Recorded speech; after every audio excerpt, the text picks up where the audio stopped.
This is about the process of hearing. Sounds waves enter your other ear and travel through your ear canal to middle ear.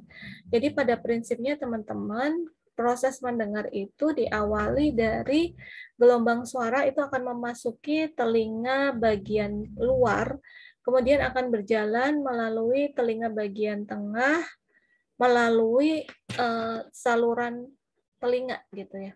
Nanti akan diteruskan menuju ke telinga bagian dalam. Seperti itu. Nah, untuk berikutnya mungkin teman-teman bisa belajar sendiri ya. You can study this process by self because it's very easier for you. It is about the just processes for the step to the next steps. Jadi ini hanya sekedar proses dari satu langkah ke langkah berikutnya, dari mulai menggetarkan ada gelombang suara masuk ke telinga bagian luar, diteruskan ke bagian tengah, kemudian di bagian tengah itu di situ akan ada beberapa tulang-tulang osicle tadi, tulang-tulang pada telinga yang nanti itu akan digetarkan dan kemudian diteruskan sampai ke bagian telinga bagian dalam. Ear have also the specific function like equilibrium. Equilibrium is a response to movement of the head. For the example, a cat landing on its feet if dropped from upside down. Vestibular apparatus is the equilibrium receptor of the inner ear, divided into static and dynamic equilibrium. Jadi ada fungsi lain dari telinga selain mendengar, yaitu adalah untuk keseimbangan.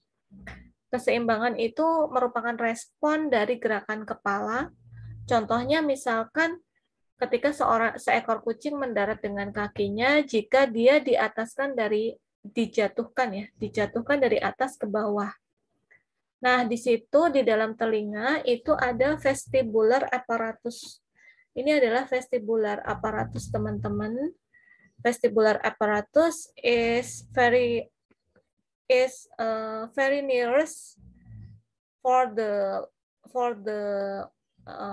cochlea located. Jadi ada ini kan rumah siput ya. Rumah siput itu yang kita sebut sebagai cochlea.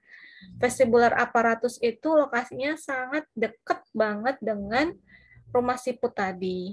Yang mana di vestibular apparatus itu atau aparatus vestibular itu terdapat reseptor keseimbangan pada telinga bagian dalam, di mana telinga bagian dalam itu akan membuat kita menjadi lebih stabil gitu, lebih seimbang. Jika kita berbicara tentang keseimbangan, maka keseimbangan akan dibagi menjadi dua, static and dynamic.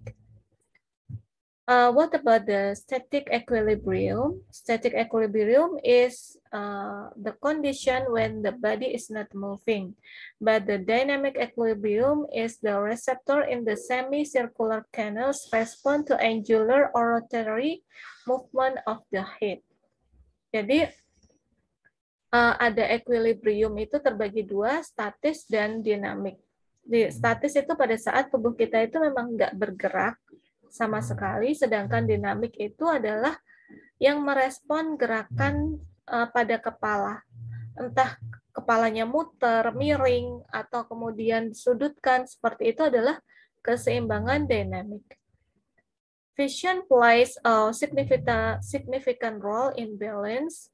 Approximately 20% of the nerve fibers from the eyes interact with the vestibular system. Jadi ada peran penting dalam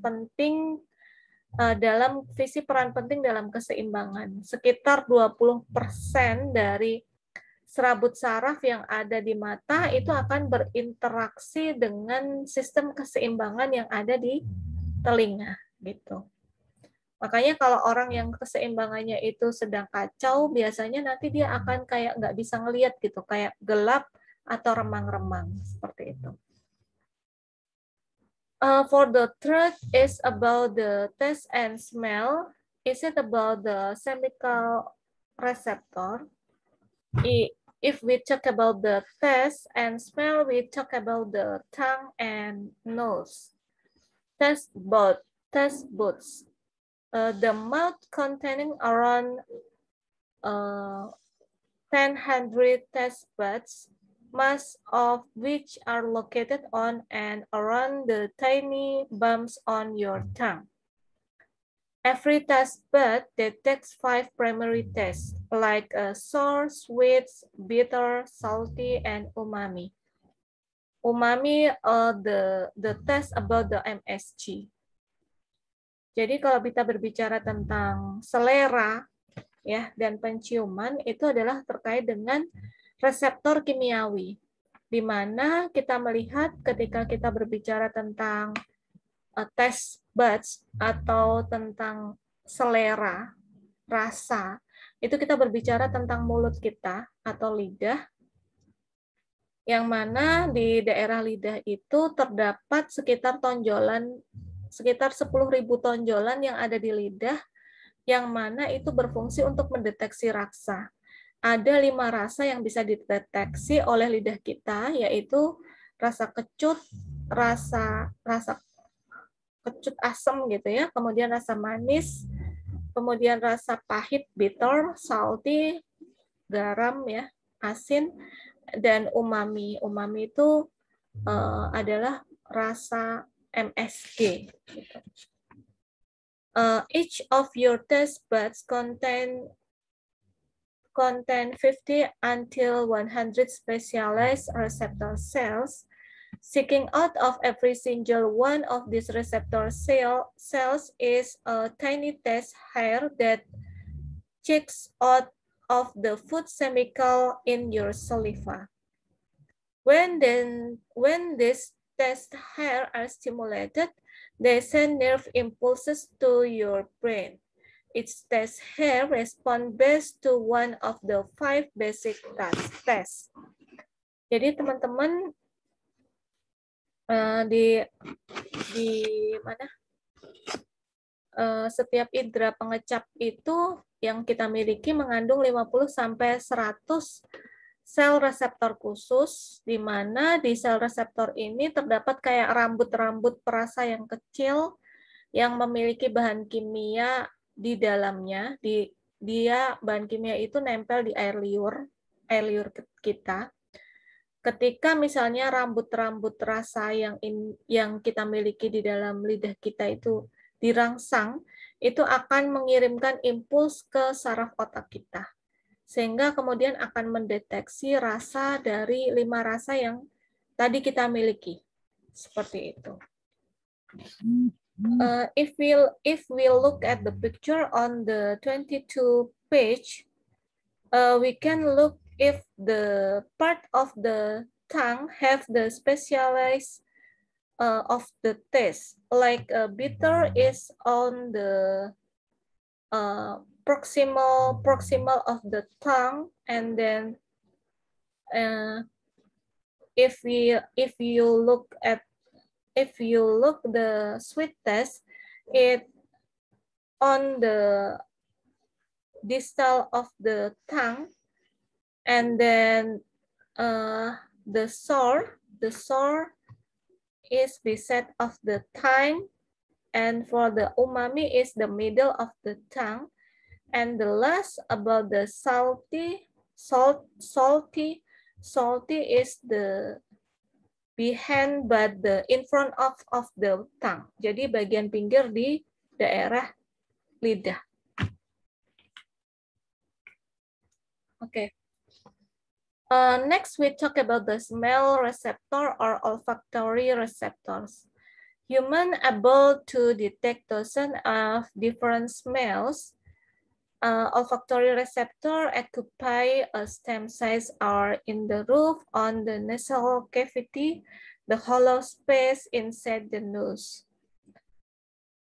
We have tiny hairs made of nerve fibers. Dangle from all your olfactory receptors. They are covered with a layer of mucus. If a smell formed by chemical in the air dissolves in the mucus, have absorbed it and excited your olfactory receptors. A few molecules are enough to activate this extremely sensitive receptor.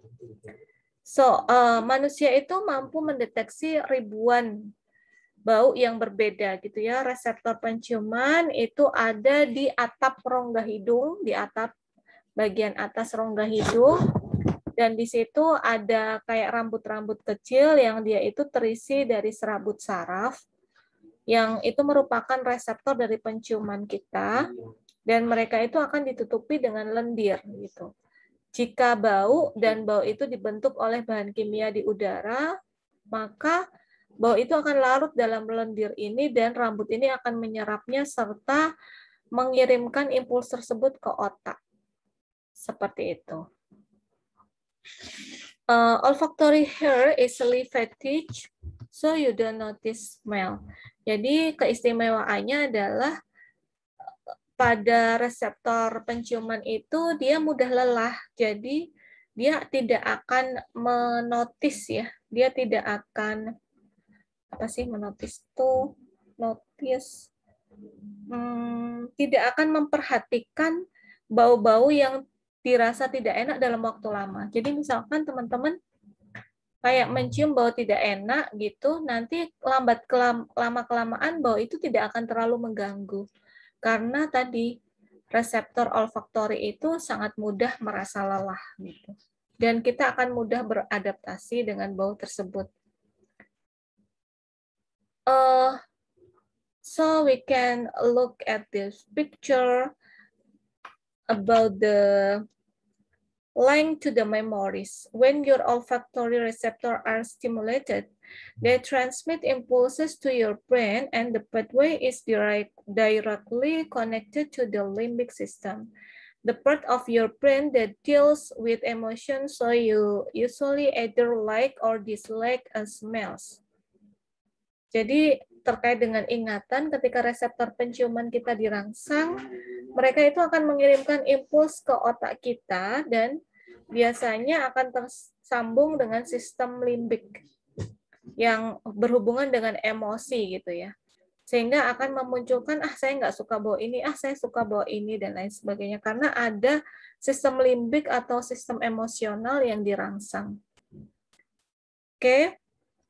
Much of what we associate as taste also involves smell, that is why hot food tastes different than cold foods. Jadi ada beberapa bau yang dia itu melibatkan suhu gitu ya. Sehingga kita bisa merasakan bahwa makanan yang matang dan baru masih panas itu dia akan memunculkan aroma yang berbeda dengan makanan yang udah dingin gitu. Jadi perbedaan suhu itu akan mempengaruhi reseptor penciuman yang ada di dalam hidung kita. Seperti itu. Okay, guys, until here, any question for me with this material? Before we start the next lesson objective about the general sense. Any question? Not yet, Miss. Okay, I will continue the lessons.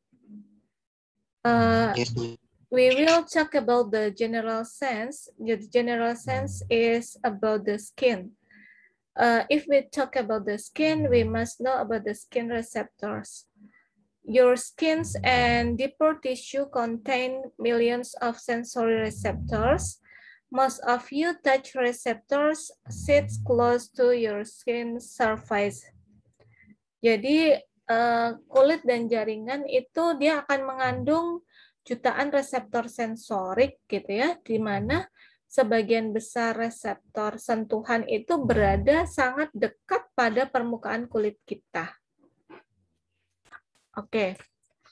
If we talk about the touch receptors, is it about the fine touch?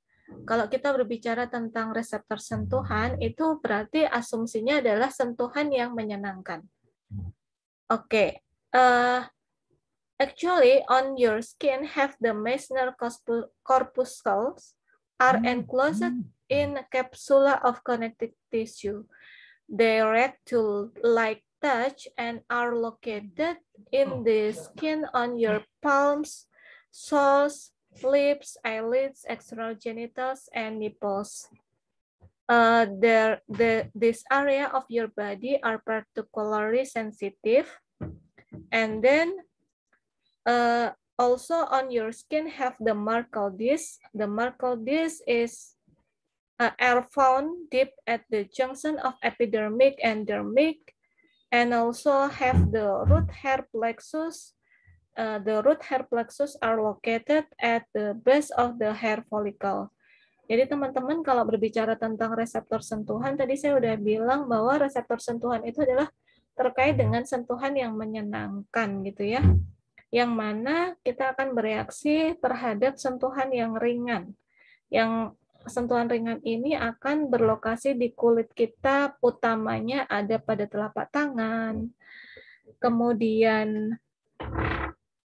ada juga pada telapak kaki, soles, pada bibir, kemudian pada kelopak mata, gitu, kemudian pada alat kelamin, external genitals, dan pada puting payudara. Nah, itu adalah area-area di tubuh teman-teman yang sangat sensitif. Dan disitulah banyak banget terdapat reseptor sentuhan, touch receptors, gitu. Terkait dengan touch receptors. Oke. For the next, about the touch receptors for the pressure sensitive. Jadi yang tadi itu disebut sebagai reseptor Meissner ya, teman-teman. Yang reseptor yang menyenangkan itu disebut sebagai reseptor Meissner. And then the receptors sensitive or the pressure sensitive, we can call to the Pacinian corpuscles or Pacinian receptors. Kalau untuk reseptor tekanan itu kita kenal menjadi reseptor Pacini. The Pacinian corpuscle sense pressure and vibrated change deep in your skin. This is about the Pacinian corpuscles, and this is about the Meissner corpuscles. If we talk about the Meissner corpuscle, it's correlated with the touch or fine touch. But if we talk about the Pacinian corpuscle, it's correlated for the pressure touch. Every square centimeter of your skin contains around 14 pressure receptors. And if you look at the picture, I'm so sorry, the time is over. And if the zoom was over, please you can come back in this link with the same link. Okay? Jadi zoom-nya itu mau berakhir nanti kalau masih ada beberapa slide. Nanti kalau misalnya habis, tolong gabung lagi di link yang sama ya teman-teman. Mohon maaf banget, belum sempat memperpanjang Zoom. Okay, thank you. For the Pacinian corpuscles, if you look at the picture, they are located deep on your skin. Jadi kalau teman-teman lihat Pacinian corpuscle atau reseptor Pacini itu dia berada di lapisan yang dalam, gitu. And then you can look at the cross or Ruffini's ending bulbs. This is about the encapsulated pressure sensors, dermis, and elsewhere respond to continuous pressures. Jadi ada juga reseptor yang disebut reseptor Ruffini, yang ini adalah reseptor terhadap tekanan yang terus-menerus gitu. Jadi kalau Pacini itu kayak tekanan yang dia sifatnya sementara, Sedangkan kalau untuk Ruffini itu adalah reseptor untuk tekanan yang terus-menerus. Atau tekanan yang terus-menerus itu kita kenal sebagai nyeri, gitu ya, pain. The skin receptor register pain. Pain receptor are the most numerous. Each square centimeter of your skin contains around 200 pain receptors. Oke, jadi teman-teman, kalau reseptor nyeri itu dia terlokasi banyak banget di dalam tubuh kita. Jumlahnya sangat banyak, dan dalam setiap 1/4 senti di dalam kulit kita itu mengandung 200 reseptor nyeri gitu. Jadi banyak banget gitu ya, banyak banget reseptor nyeri di dalam tubuh kita. Jadi kalau misalnya kita kena apa dikit kok terasa nyeri, dalam setiap 1 sentimeternya aja itu terkandung 200 reseptor nyeri gitu. Kemudian tapi kenapa kok nyeri? Why the pain is feel different between you and the else. Berbeda antara kamu dengan yang lain gitu. Why? Because the response of the nociceptive stimuli or the pain stimuli can be moderated by anticipation, religious belief, prior experiences, watching other respond, and excitement. Jadi teman-teman, kenapa nyerinya itu bisa beda-beda sih? Padahal intensitasnya sama, tapi kenapa pada satu orang dengan orang yang lain itu beda-beda gitu? Kenapa? Karena nyeri itu bisa dimodifikasi oleh keyakinan gitu ya, keyakinan agama, kemudian pengalaman sebelumnya, kemudian melihat bagaimana orang lain itu merespon, kemudian hati yang bahagia, itu bisa mempengaruhi rasa nyeri. Oke. The receptor of the pain we can call the nociceptor. Jadi tadi ada Ruffini, ada Pacini, ada Meissner, dan ada nociceptor. Jadi nociceptor untuk merupakan reseptor nyeri, Ruffini untuk reseptor tekanan yang terus-menerus, kemudian ada Pacini adalah untuk untuk tekanan yang cepat, kemudian Meissner itu untuk sentuhan yang ringan yang menyenangkan. Oke ya, jadi you must to remember about this because it's usually enter the question of the examination. So I think it's very important to you if you must remember of the receptors on the skin. So we must talk about the somatic nociceptors and visceral nociceptor. Somatic nociceptor is the receptors from skin and skeletal muscles, but the visceral nociceptor is the receptor that help maintain internal homeostasis. Jadi teman-teman, untuk reseptor nyeri itu ada di 2 tempat, yaitu reseptor nyeri yang ada di sekujur tubuh kita, yaitu pada kulit dan pada otot-otot skeletal, dan ada reseptor nyeri yang terletak pada organ-organ dalam, kayak paru-paru, jantung, kayak kemudian ada di usus, ada di hepar atau hati, dan lain sebagainya, yang mana reseptor di organ dalam ini berfungsi untuk menjaga supaya keseimbangan lingkungan itu tetap stabil gitu. Lingkungan di dalam tubuh kita tetap stabil.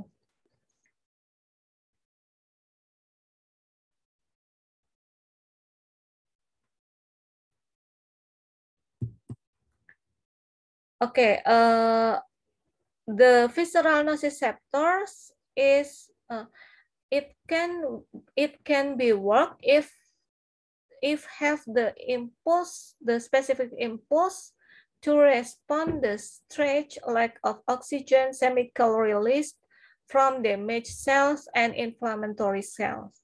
Jadi kalau kaitannya dengan reseptor visceral itu dia untuk berfungsi untuk merespon pada tegangan gitu, tegangan, kemudian oksigen yang kurang di dalam tubuh, kemudian ada pelepasan reaksi kimiawi pada sel-sel yang rusak maupun sel-sel yang mengalami inflamasi. Okay. And also it is very important about the referent pain. Referent pain is the visceral pain afferents travel along the same pathways as somatic pain afferents. So sometimes the brain interpret the visceral pains as the more common somatic pain. Jadi ada hal yang penting juga teman-teman, yaitu disebut referent pain. Referent pain atau nyeri alih itu adalah nyeri visceral pada saraf aferen itu berjalan sepanjang jalur yang sama dengan nyeri pada saraf somatik, sehingga terkadang otak itu menginterpretasikan itu menjadi hal yang sama. For the example, often pain from the heart felt during a heart attack is perceived as a pain that originates in the left arm. Sebagai contohnya adalah ketika misalnya ada seseorang yang sakit jantung, itu seringnya dirasakan sebagai nyeri yang berasal dari lengan kiri gitu. Karena dia arah sarafnya, arah penerusan impuls sarafnya itu hampir sama. Okay, if we talk about the pain, also we talk about the gate control theory. Is it about the description of the system that transmits pain that incorporates modulating signal from the brains? Get neuron that block pain transmission can be activated by extreme pressure, cold, or other noxious stimulation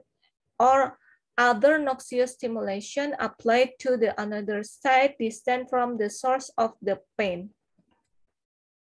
Jadi teman-teman, kita juga mengenal yang disebut gate control theory atau terkait tentang gerbang teori. Itu sebenarnya bercerita tentang bagaimana sih kok nyeri itu bisa dialihkan. Misalkan teman-teman rasanya nggak enak badan, terus teman-teman minta dikerokin. Itu bisa juga mengenai gate control teori, karena nyeri yang tidak enak badan dalam tubuh teman-teman itu ketika dikerokin itu kan menimbulkan rasa sakit di dalam kulit. Nah, itu rasa sakit di dalam kulitnya itu akan menggantikan nyeri yang tidak enak badan tadi. Atau seperti teman-teman pegel terus dikasih balsem. Nah, balsem itu kan rasanya itu panas. Itu kan menimbulkan sensasi nyeri juga. Jadi yang tadinya pegel itu digantikan dengan rasa panas yang ada di balsem. Itu disebut gate control theory. Di mana ketika gerbang itu terbuka, itu hanya bisa satu rasa saja yang muncul gitu, teman-teman. Jadi sebenarnya